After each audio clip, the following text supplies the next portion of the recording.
everybody, I'm Kelly Shippey, and today I'm going to make a peach dip for appetizer week.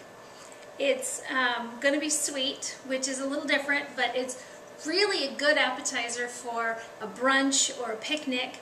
And we had a dip that was similar, but I didn't know a lot about the dip. All I know is that the dip that I had 2 weeks ago was cream cheese and brown sugar and honey mixed together. I don't know in what proportions or anything, but I decided today to make peaches and add peaches to it in honor of my grandma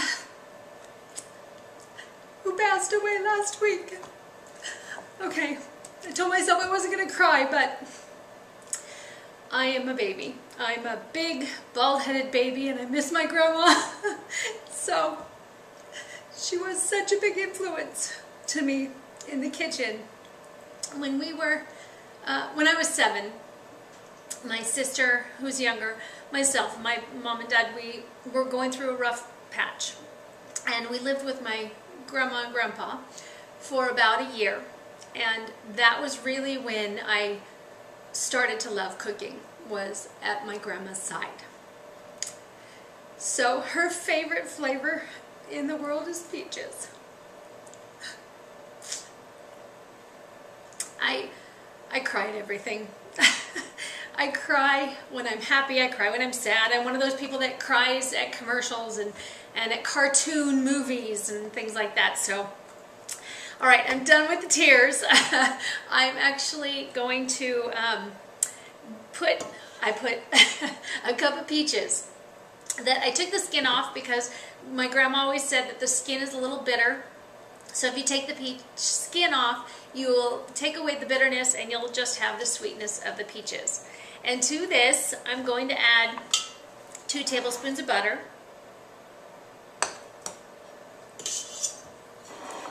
And just a squeeze of lemon. Keeps it bright and fresh. And half a cup of brown sugar. Little tiny bit of nutmeg, not a lot because I don't want it to overpower the peaches. And that's it. That I'm going to put on the oven and simmer for about 10 minutes. And when it's done, I'll come back. Okay, I'm going to bring it off of the heat now so that it can cool, because when I mix it with my cream cheese, I don't want it to melt the Philadelphia cream cheese. I want it to blend in with it. Now, I only cooked it long enough for the, so you can see it, the peaches to break down a little bit. I want really small little pieces and chunks of peach. I don't want great big chunks. So we're going to set this off to the side to cool. And while that's cooling, I'm going to show you what we're going to have with it, which is cinnamon sugar tortillas. So I have flour tortillas here, and I just melted half a stick of butter in the microwave. And you just brush your your tortilla with butter, which, you know, what's not to like about that. And I have cinnamon and sugar in here. I keep this around all the time because my daughters love to have cinnamon and sugar on their pancakes.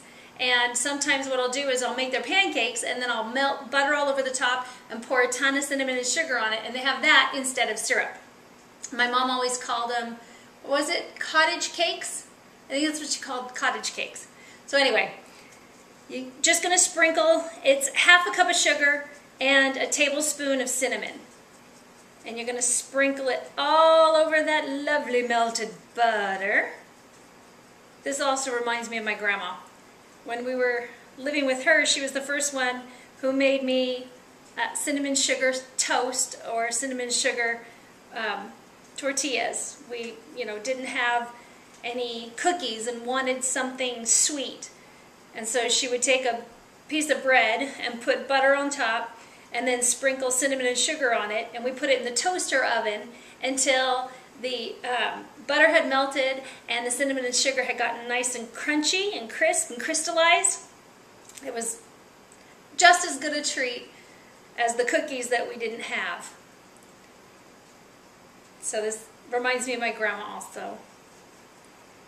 All right, and then these go into a 350-degree oven for only like 5 minutes, 5 to 10 minutes, until they get crispy. But before you do that, you want to cut them up. Don't try and cut them after they've come out of the oven because you'll break them.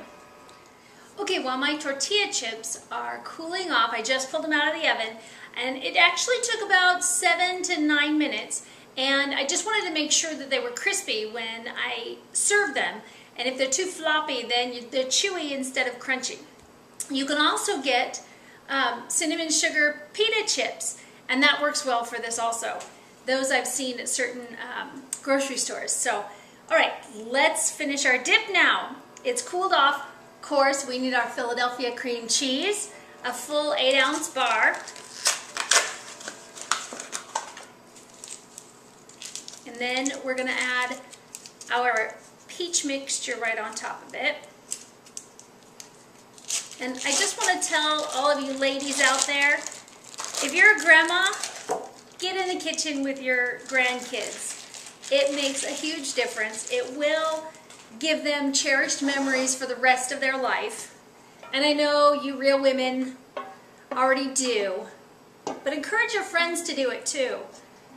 My mother-in-law tells me about her friends that barely see their grandchildren and she can't fathom it, and I am glad that she can't fathom it. My daughter's favorite pastime is cooking with their grandmas. So don't waste that time with your kids. It's very precious to us as a kid.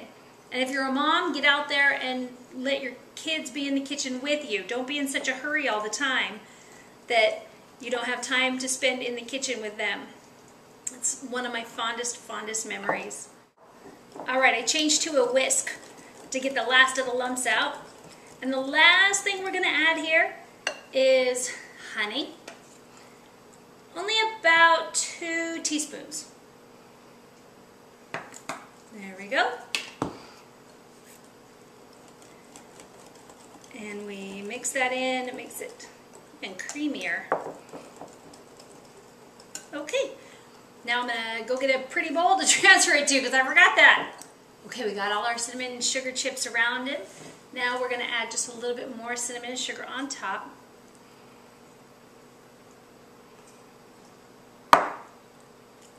There you have it.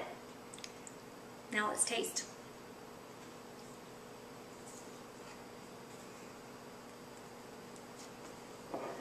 Okay, I'm just going to garnish with a little bit more cinnamon and sugar right on top. And now a taste.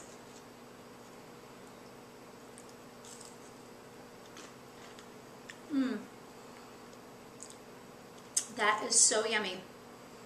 Very sweet, but not too sweet. Creamy because of the cream cheese. I know my grandma would have loved it, and I hope you do too. Bye.